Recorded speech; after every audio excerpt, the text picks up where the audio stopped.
1절에서 12절 말씀입니다. 마태복음 5장 1절에서 12절.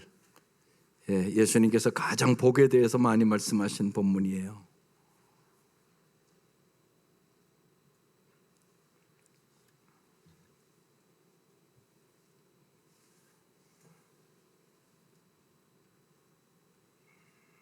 여기 또 안 떠서 성경을 잘 찾으십시오. 다 같이 읽겠습니다. 시작.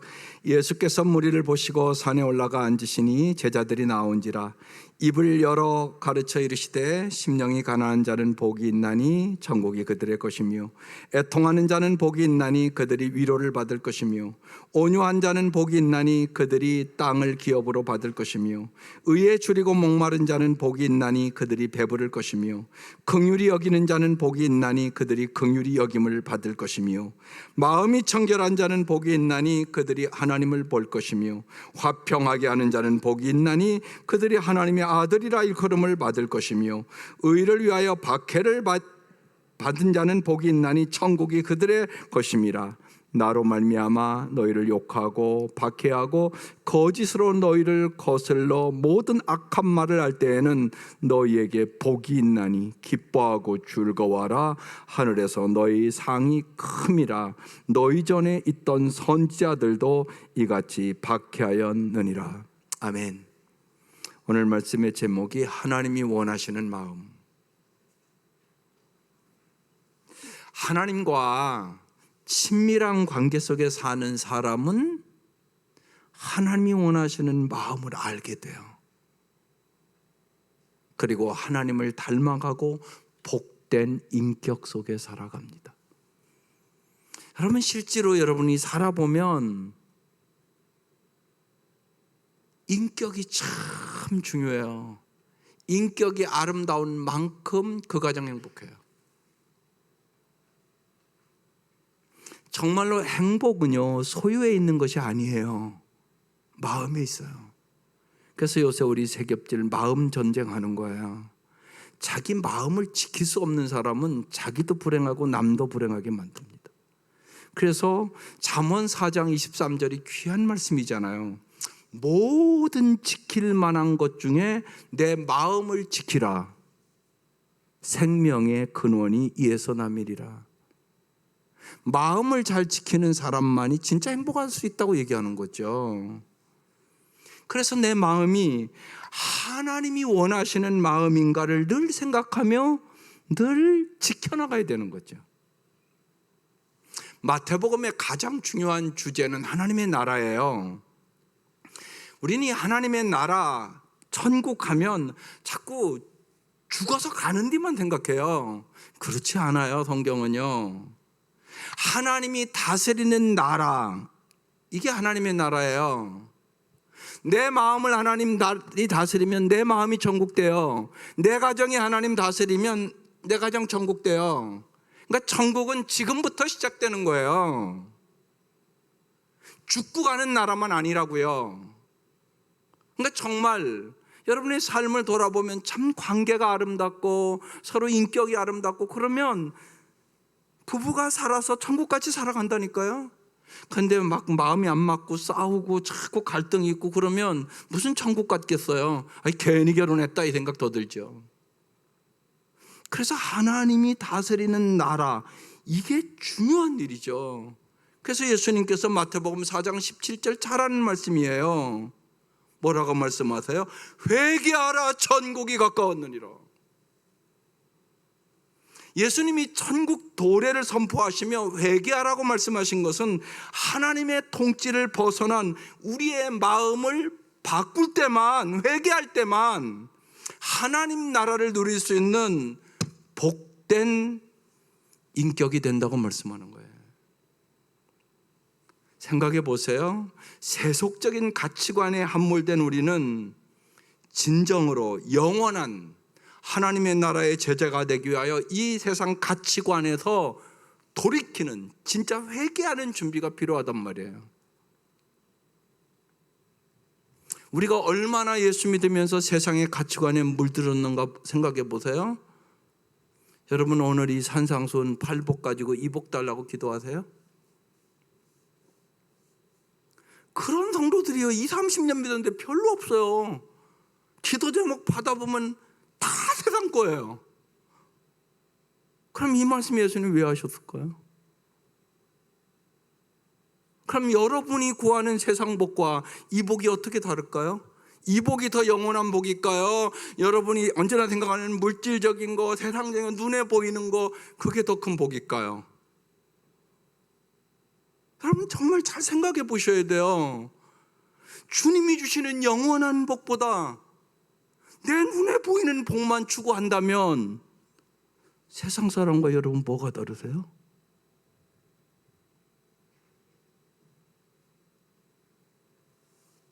이게 심각한 문제예요, 한국 성도들이요. 그래서 오늘 말씀 엄청나게 중요한 말씀이에요. 여러분 신앙의 목표가 뭐세요, 여러분? 왜 예수 믿으세요? 본질적인 것부터 생각을 해보세요. 예수님의 성품과 예수님의 사역을 담기 위해서 예수 믿는 거예요. 여러분 오늘 본문 보세요. 예수님께서 무리를 보시고 산에 올라가 앉으시니 제자들이 나아온지라 이렇게 시작해요. 보세요. 무리가 있고 제자가 있어요. 무리는 어떤 사람들이겠어요? 언제나요 자기 욕구를 추구하는 사람. 예수님 내 욕구를 좀 채워주세요. 그럼 자기 욕구 안 채워주면 다 버리고 도망가겠죠? 뻔한 거 아니겠습니까? 여러분도 그러지 않겠어요? 그러니까 이 무리들 예수 따릅니까? 다 떠나요. 그럼 여기 제자는 누구예요? 제자는요 예수님의 요구를 따르는 사람이에요. 예수님을 배우는 사람이에요. 그래 예수님 제자가 되는 거죠. 여러분 예수님 제자대로 왔습니까? 무리대로 왔습니까?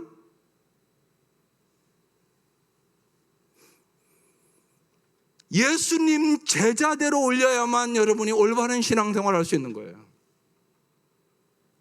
그래서 예수님께서 이제 입을 열어 가르쳐 주시는 거죠.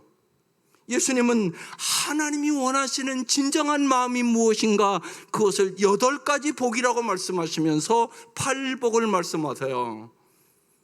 그러니까 이 말씀 이제 들었으면 이 말씀 갖고 기도를 하셔야죠. 언제까지 똑같이 내 욕심대로 기도하시겠어요? 성원교회 개척할 때 제가 이 설교요 개척할 때 첫 설교였었어요.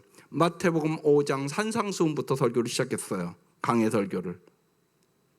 그러니까 지금부터 30년 전에 몇 번 설교했겠죠. 처음 개척하고 첫 설교가 이 말씀이었었어요. 그래서 정말 여러분이 오늘 이 산상수훈의 8복을 받기를 날마다 기도하며 사모하는 성도들 될 수 있기를 주의 이름으로 축원합니다. 첫 번째 복 뭐라고요? 심령이 가난한 자. 심령이 가난한 자, 하나님만을 전적으로 의지하는 마음이에요. 그래서 심령이 가난한 자는 복이 있나니 천국이 그들의 것이며 그랬어요. 여기 가난하다는 히라보는 부토코스라는 단어인데 상대적인 가난이 아닌 절대적인 가난을 의미해요. 누군가 도와주지 않고는 절대로 살 수 없는 사람, 이것이 부토코스라는 단어예요. 물질의 가난이 아닌 심령의 가난, 영적인 가난을 의미하는 거예요. 영적인 파산의 상태로 누군가 의존하지 않고는 생존이 불가능한 마음을 의미하는 것이에요. 이것은 바로 하나님을 필요로 하는 죄인의 실존을 얘기하는 거예요. 하나님이 도와주시지 아니하시면 나는 절대로 죄악에서 구원받을 수 없는 사람이다, 이런 의미예요. 그래서 오늘 찬송가 494장 만세 반석 열리니 그 찬송 그래서 불렀어요. 그 3절의 가사가 이래요. 빈손 들고 앞에 가 십자가를 붙드니 의가 없는 자라도 도와주심 바라고 생명샘에 나가니 나를 씻어주소서. 바로 이 마음이 천국을 소유할 수 있는 마음이에요. 자신에게 아무런 의를 찾을 수가 없어서 십자가 앞에 나아가 주님, 오직 주님만이 이 죄인을 구원해 줄 수 있다고, 오직 주님만이 나를 지옥에서 천국으로 옮겨줄 수 있다고 십자가를 붙들고 주님만 의지하는 가난한 마음, 이 사람에게 천국문이 열린다는 말씀이에요. 이 은혜가 함께 하시기를 주의 이름으로 축원합니다. 두 번째 복은 애통하는 자가 복이 있나니 그들이 위로를 받을 것이며, 자기 성찰의 마음이에요. 참회의 슬픈 마음을 이야기하는 것이에요. 세상에는 두 가지 유형의 애통이 존재해요. 하나는 세속적인 애통으로 자기 욕심이 채워지지 않는 슬픔, 또 하나는 성경적인 애통으로 진지하게 자기를 성찰한 결과로서 내면에서 솟아나는 참회의 슬픔을 얘기하는 것이에요. 바울은 이 두 가지의 유형의 애통을 세상 근심과 하나님의 뜻대로 하는 근심이라고 말씀해요. 그래서 고린도후서 7장 10절에 하나님의 뜻대로 하는 근심은 후회할 것이 없는 구원에 이르게 하는 회개를 이루는 것이요, 세상 근심은 사망을 이루는 것이니라. 여러분, 어떤 근심하세요? 세상 근심하세요? 하나님의 뜻대로 하는 근심하세요? 이게 중요한 문제란 말이에요. 세상 근심은 사망을 이루는 것이니라, 그렇게 써놨다니까요. 가난한 마음으로 하나님 앞에 나아갈 때 하나님 앞에서 우리는 우리 자신의 부끄러운 죄악의 상태를 발견해요. 이런 사람들이 자신의 죄에 대해 느끼는 정적인 연민, 이것이 성경적인 애통하는 자란 뜻이에요. 애통하는 마음을 가진 사람에게는 하늘의 위로가 있어요. 여러분, 해보면 알아요. 정말 성령이 충만해서 기도하잖아요. 근데 어느 때는요, 막 애통함이 오거든요. 내 죄악을 막 깨닫게 해줘요. 꼭 마지막에 그래, 하나님이 위로해 주세요. 꼭 위로해 주세요. 그래서 위로의 기쁨이 충만하게 기도가 맞춰집니다. 정말로 애통하는 자에게는 하나님의 위로가 임하거든요. 세 번째 복은요, 온유한 자가 복이 있나니 그들이 땅을 기업으로 받을 것이며, 이거 잘 이해하세요. 우리 성경학생들이 오해하는 거거든요. 하나님의 처분을 기다리는 마음이 온유한 자의 마음이에요. 이 온유라는 히라버가 프라우스라는 단어인데, 정당한 힘에 의해 잘 조절되어 있는 상태를 의미하는 거예요. 그래서 이 온유는요, 자기 포기의 과정을 지닌 사람만이 가질 수 있는 거예요. 창세기에 아브라함과 롯이 점점 재산이 늘어갔어요. 그러니까 종들이 계속 싸우는 거예요. 그래서 아브라함이 어느 날 조카에게 창세기 13장 9절에 이렇게 말해요. 내 앞에 온 땅이 있지 아니하냐. 나를 떠나가라. 내가 좌하면 내가 우하고 네가 우하면 내가 좌하리라. 네가 좋은 것 먼저 가져. 아브라함이 조카 롯에게 그렇게 얘기를 한 거예요. 아브라함이 자기 포기를 한 것이죠. 모든 것을 포기하고 주님께 모든 것을 맡긴 것이에요. 이러한 온유한 마음에 하나님은 땅을 기업으로 주시겠다고 말씀하고 있는 것이에요. 하늘의 기업을 맡기겠다고 말씀하고 있는 것이에요. 심령이 가난함이 하나님을 전적으로 의지하는 것이라면, 애통하는 마음은 하나님 앞에 자기 성찰의 마음이요, 이 온유한 마음은 하나님께 모든 권리를 양도하고 정말 하나님이 주권자임을 믿고 하나님의 처분을 기다리는 마음을 얘기하는 거예요. 여러분, 하나님이 주권자임을 믿으세요. 하나님 모든 것 주관하시는 분이에요. 인간의 생사복이 하나님의 손에 있어요. 한나라의 흥망성쇠가 하나님의 손에 있어요. 이것을 진짜 믿고 맡기는 마음, 이것이 온유한 마음이 될 수 있는 비결이에요. 네 번째 복, 의에 줄이고 목마른 자는 복이 있나니 그들이 배부를 것이며, 의에 줄이고 목마른 자라는 얘기는 하나님만을 갈망하는 마음이에요. 우리는 어느 시대보다 더 많은 것을 소유하고 살고 있어요. 정말 여러분, 한국 세계를 돌아다니면 엄청나게 잘 살거든요.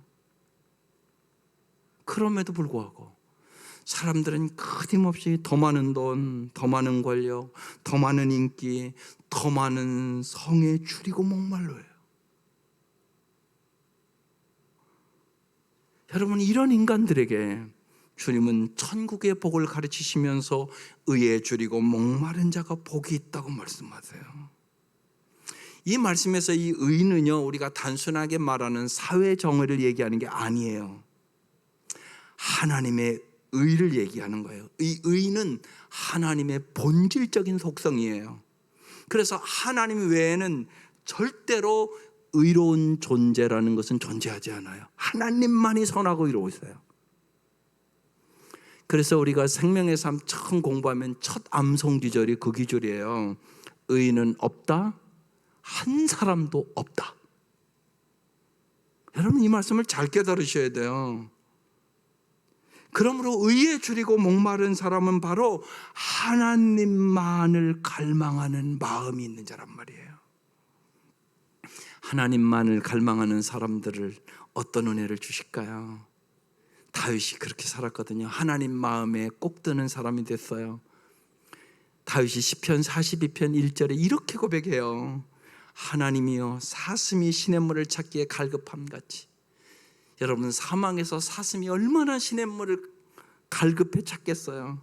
내 영혼이 주를 찾기에 갈급하나이다. 여러분, 그런 적 있으세요? 정말 이 마음을 가져보셨냐고요? 정말 목마른 사슴이 시냇물을 찾듯이 하나님, 정말 내가 하나님을 찾습니다. 하나님, 나 좀 만나주세요. 이런 마음을 갖고 기도하신 적 있으세요? 이런 자에게 어떤 은혜를 줄까요?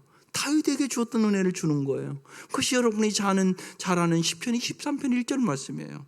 여호와는 나의 목자시니, 목자가 잘 푸른 초장 마실 만한 물가로 물이 있는 곳으로 반드시 인도하거든요. 여호와는 나의 목자시니 내게 부족함이 없으리로다. 하나님은 여러분에게 이 복을 주시기를 원하시는 거예요. 이 은혜가 함께 하시기를 주의 이름으로 축원합니다.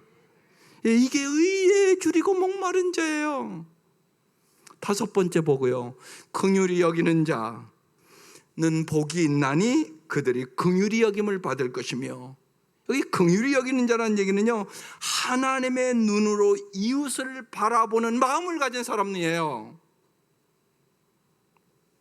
의가 하나님만을 갈망하는 마음이라면 긍휼은 하나님의 눈으로 이웃을 바라보는 마음이에요. 이 긍휼은 히라보 엘레오스라는 단어예요. 죄의 비참한 결과로 죄에 빠진 사람을 향한 하나님의 애정을 표현하는 단어예요. 하나님 우리를 얼마나 불쌍히 여기셨는지, 죄악에 멸망한 영혼들이니까요. 하나님이 얼마나 고민하셨겠어요. 그래서 하나님이 왜 방법을 찾지 않았겠어요? 하나님이 방법을 찾고 또 찾고 또 찾다가 독생자 예수 그리스도를 이 땅에 보내주신 거잖아요. 하나님의 그 애정을 아세요, 여러분이? 하나님의 그 사랑을 아세요? 독생자를 이 땅에 보내주시고 가진 고난과 멸시를 다 당하시고 십자가에 죽이심으로 나를 긍휼히 여기셔서 내가 구원받은 거잖아요. 이게 하나님의 긍휼의 마음이에요. 하나님은요, 의로우시지만 하나님은 정말로 긍휼이 풍성하신 하나님이세요. 그래서 긍휼은 천국 백성의 아름다운 인격이에요. 우리는 이웃을 긍휼히 여기지 못하면 우리는 이웃을 언제나 뭐예요? 비판하고요, 정죄하고요. 그 정죄의 감옥에서 여러분 자신도 빠져나올 수 없어요. 수많은 사람이 그런데 그렇게 살아가요.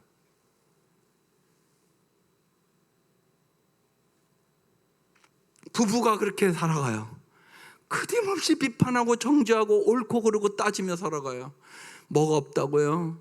하나님의 눈으로 보는 긍휼의 마음이 없어요. 여러분, 긍휼의 마음이 없으면 언제나 비판과 정죄의 감옥에서 해방될 수는 없어요. 제가 그 생각을 깊이 해요. 젊었을 때는요,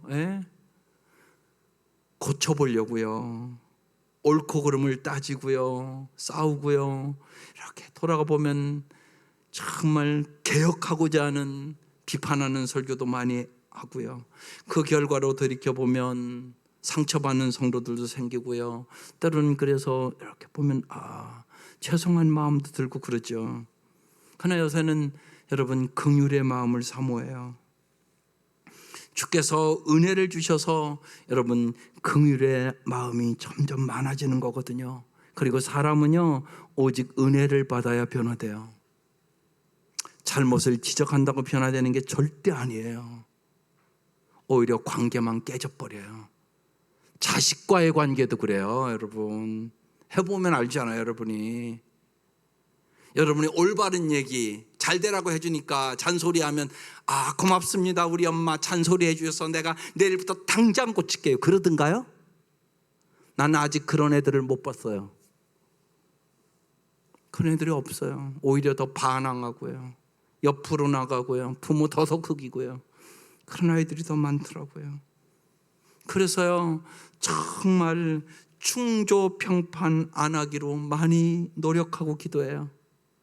충조평판, 충고하고 조언하고 평가하고 판단하고, 이거에서 사람이 안 변해요. 언제나 당신은 옳다가 먼저예요. 공감의 능력이 있어야만 사람을 변화시킬 수 있다는 얘기예요. 우리는 정말로 오직 주의 긍휼로 구원받았어요. 오직 주의 긍휼로 은혜 받았어요. 오직 주의 긍휼로 천국의 삶을 누리고 있고 앞으로 천국도 갈 수 있는 것이에요. 우리가 진실로 자신의 죄를 다 볼 수 있다면 우리는 오직 한마디밖에 할 것이 없을 것이에요. 주님, 나를 긍휼히 여겨 주옵소서. 믿으세요? 긍휼히 여기는 자에게 그래서 어떤 복이 임해요? 긍휼히 여긴 자는 복이 있나니 그들이 긍휼히 여김을 받을 것이며, 내가 주님의 시각으로 다른 사람을 바라보고 긍휼히 여길 때 하나님도 우리를 긍휼히 여겨주시는 복을 얻게 되는 것이에요. 여섯 번째 복은 마음이 청결한 자는 복이 있나니 그들이 하나님을 볼 것이며, 이 말씀도 오해하기 쉬워요. 마음이 청결하다는 얘기는요, 하나님만을 사모하는 마음이에요. 이 청결은요, 우리 한국 사람들은요, 도덕적인 상태만 자꾸 생각해요. 그런 의미가 아니에요. 하나님만을 사모하는 마음이에요. 이 청결한 마음이란 원어의 의미는요, 썩기지 않은 한 마음이란 뜻이거든요. 하나님께 집중하는 일념이 청결한 마음이에요. 내가 만약에 결혼했는데 내 아내 80% 사랑하고 다른 여자 옛날 애인 20% 사랑한다 그러면 하나님이 청결한 마음이라고 그러겠어요? 더러운 마음이라고 그러겠어요? 더러운 마음이라고 얘기해요. 내가 하나님을 사랑하고 돈도 사랑하면 주님이 깨끗한 마음이라고 그러겠어요? 너 영적으로 간음했어, 너 더러운 마음이야. 주님 이렇게 말씀하신다고요. 근데 이걸 몰라요, 사람들이요. 도덕적으로 그냥 자기가 올바르고 뭐 조금 선한 일 하면 자기 마음이, 양심이 깨끗하대. 여러분 양심이 진짜 깨끗하십니까? 그런 의미가 아니에요. 그래서 마음이 청결한 자는 복이 있나니 하나님이 볼 것이며 그러잖아요. 우리가 이미 몇 주 전에 말씀 나눈 것 에레미야서 17장 말씀 나눴어요. 그때 뭐라고 나와요? 에레미야 17장 19절에 만물보다 거짓되고 심히 부패한 것은 인간의 마음이라. 누가 이를 알리오마는. 자기의 마음이 얼마나 부패하고 더러운지도 인간은 모른다는 거예요. 그러니까 정말로 주님이요 보여주지 않으면 자기 죄도 못 깨달아요. 또 그 더러운 마음을 내가 어떻게 청결하게 하겠어요? 십자가의 보혈의 능력에 의지하지 않고는 자기의 마음을 청결하게 할 자가 없어요. 그래서요, 하나님만을 사모하는 마음, 이게 청결한 마음이란 말이에요. 자신이 아닌 하나님에게 집중하는 사람만이 하나님의 마음과 교류하는, 하나님과 친밀한 관계를 갖고 하나님을 우리에게 보여주시는 것이에요. 그래서 하나님을 보는 복을 누리게 되는 거거든요. 7번째 복은 어떤 복이에요? 화평케 하는 자는 복이 있나니 그들이 하나님의 아들이라 일컬음을 받을 것이며, 하나님의 평화를 실현하는 마음을 얘기하는 거예요. 화평케 하는 자는 그냥 단순히 갈등을 해결하는 중재자 정도의 의미가 아니에요. 적극적으로 하나님의 평화를 실현하는 사람을 얘기하는 거예요. 하나님과 사람 사이의 다리를 만들어서 정말 예수 믿게 하고 하나님과 평화를 누리게 하는 사람, 그 평화를 사람들에게 전하는 사람이 화평케 하는 자라는 의미예요. 긍휼의 마음이 하나님의 용서를 전하는 것이라면, 평화의 마음은 적극적으로 하나님의 은혜와 기쁨을 다른 사람들에게 전해주는 마음을 얘기하는 거예요. 화평케 하는 자에게 어떤 복이 임한다고요? 하나님의 아들이라 일컬음을 받을 것이며, 이 평화는 하나님의 자녀임을 세상에 증거하는 거라고 말씀하고 있는 거죠. 마지막 8번째 복은 의를 위하여 박해를 받은 자. 이건 무슨 의미냐면요, 하나님을 위하여 모든 것을 던질 수 있는 마음이라는 의미예요. 그래서 의를 위하여 박해를 받은 자는 복이 있나니 천국이 그들의 것임이라. 의의 절대 기준은 하나님이세요. 의에 줄이고 목말라함은 하나님에 대한 목마름을 얘기하는 거예요. 의를 위하여 박해까지 받겠다는 이 마음은 하나님을 위하여 모든 것을 던질 수 있다는 마음을 얘기하는 것이에요. 그래서 우리가 깊이 깨달아야 될 게 있어요. 고난이 없는 사명은 없어요.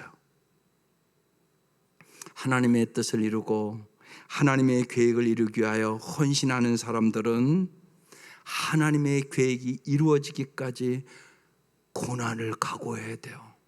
어려움을 겪을 각오를 해야 된다고요.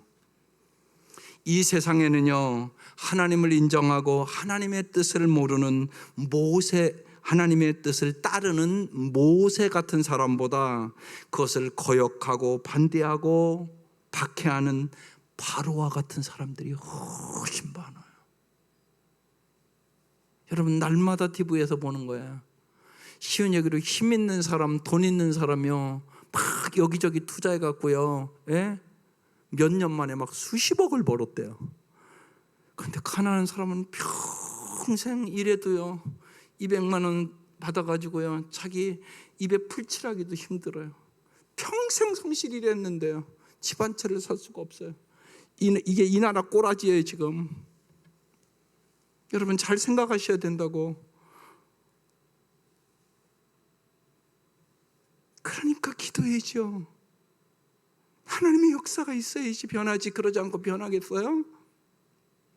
여러분이 보는 요새 그 대통령 하겠다는 사람들, 저 사람들이 되면 변할 것이라고 진짜 믿으세요? 말도 안 되는 소리잖아요. 그래서 중요한 거예요. 의를 위하여 핍박을 받는 자가 복이 있다. 마틴 루터 킹 목사가 흑인들의 차별과 억압의 굴레로부터 해방시키는 일을 위해 헌신하다 1968년 4월 4일 39살의 나이로 암살당했어요. 그는 목숨을 지키기 위해 사명을 버리기보다는 사명을 위해 목숨을 내어놓는 선택을 하겠다고 그랬어요.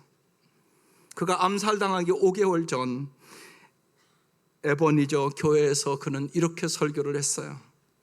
주님과 함께 걷고 주님께 의지하여 올바른 일을 하십시다.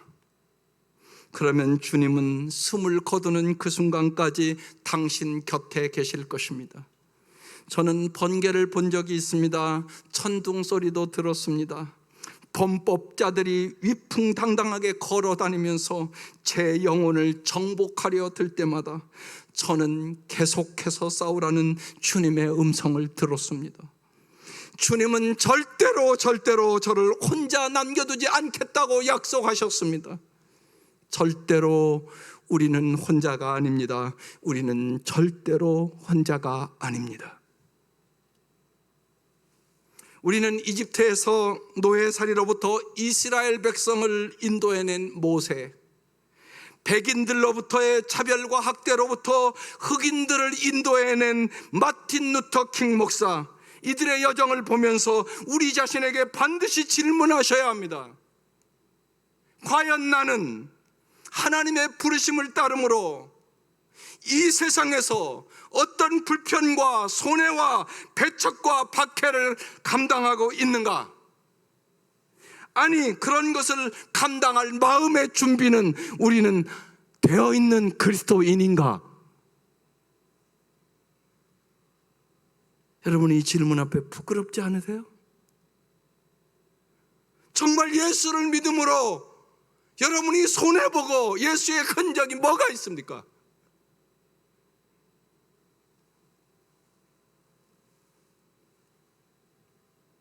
문제는 우리가 얼마나 큰 일을 하는가에 있는 것이 아니올시다. 날마다 하루하루 하나님의 뜻을 찾고 하나님의 부르심을 찾아 하나님의 뜻을 이루기 위하여 살아가려고 하는 우리의 마음이 있어야 한다는 것입니다. 이것이 하나님이 원하시는 마음입니다. 이것이 하나님이 원하시는 팔복 중에 마지막 복을 지금 얘기하고 있는 것입니다.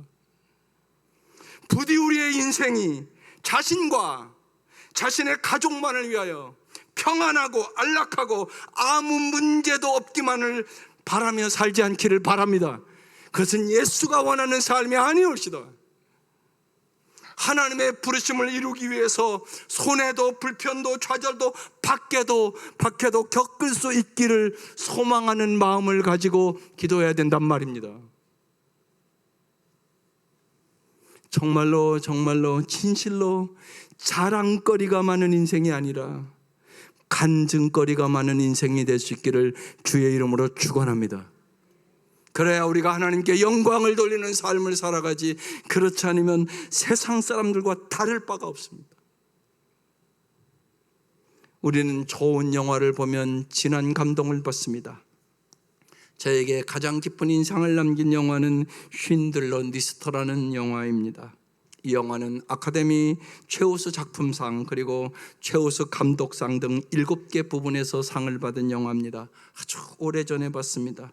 그런데 이 설교를 준비하며 이 말씀이 마음속에 이 영화가 떠오르면서 마음을 뜨겁게 했습니다. 2차 대전 당시 가스실에서 죽어가는 유대인들 1100명이나 자기 공장의 일꾼으로 고용함으로써 살려내는 것이 이 영화의 줄거리입니다. 가장 큰 감동은 마지막 장면입니다. 독일은 무조건 항복을 했고 자신의 공장에서 목숨을 건 유대인 노동자들이 모여 쉰들러를 환송합니다. 그들은 감사의 표시로 금을 씌운 자기의 이를 뽑아서 반지를 만들어서 선물을 합니다. 그때 그 쉰들러는 자기의 감정을 가누지 못하고 흐느껴 옵니다. 이렇게 말하며 옵니다. 더 구할 수 있었는데, 더 살릴 수 있었는데, 내가 조금이라도 나의 모든 것을 다 팔았다면 한 사람이라도 더 살릴 수 있었는데. 그때 지배인을 맡았던 스테론이 옆에서 이렇게 말합니다. 쉰들러씨, 당신 때문에 살아있는 사람이 1100명이나 되지 않습니까? 보십시오. 그러나 쉰들러는 머리를 들지 못하며 이렇게 말합니다. 돈을 더 들였더라면 더 구할 수 있었는데 너무 많은 돈을 나는 허비했어. 당신은 몰라. 만약 내가 이 차를 팔았더라면 그 수용소 소장이 이 차를 샀을 것이야. 어쩌다고 내가 이 차를 붙들고 있었단 말이야. 이 차로 10명은 더 살릴 수가 있었는데, 최소한 1명은 더 구할 수 있었을 텐데. 한 명 더, 한 사람 더, 한 사람 더 말이야. 스텔론이 여러 가지 얘기를 하는데 그는 계속 울면서 한 명 더, 한 명 더 구할 수 있었는데, 그러면서 그 영화가 끝납니다. 사랑하는 성도 여러분, 우리들도 주님의 보좌 앞에 설 날이 있지 않겠습니까? 아니, 죽음이 우리에게 올 수 있지 않겠습니까? 나는 너무 많은 시간을 허비했구나. 인생을 그렇게 어리석게 보내지 않았더라면 하나님 앞에 더 많은 일을 할 수 있었을 텐데. 아니, 텔레비 드라마 하나만 안 봤어도 더 많은 사람에게 찾아갈 수 있었을지 않았을까? 한 영혼이라도 더 구할 수 있었지 않았을까? 여러분, 우리도 이런 고백을 할 수 있지 않겠습니까? 미국의 유명한 대형교회 세들백 교회 니게렌 목사가 어느 날 그런 간증을 했습니다. 자기 아버지는 평생 농촌교회 목회했는데 아버지 마지막 임종이 한 영혼이라도 더, 한 영혼이라도 더, 한 영혼이라도 더, 이 말씀을 수십 번 하고 마지막 임종을 맞이했다고. 아버지의 그 간절한 소원을 나를 통해서 이루신 것 같다고. 그래서 우리 저 밖에, 그래서 제가 그거를 읽을 때 너무나 마음이 뜨거워서 해놓은 거예요. 한 영혼에도 더, 한 영혼에도 더, 한 영혼을 위한 눈물의 기도가 필요한 것이.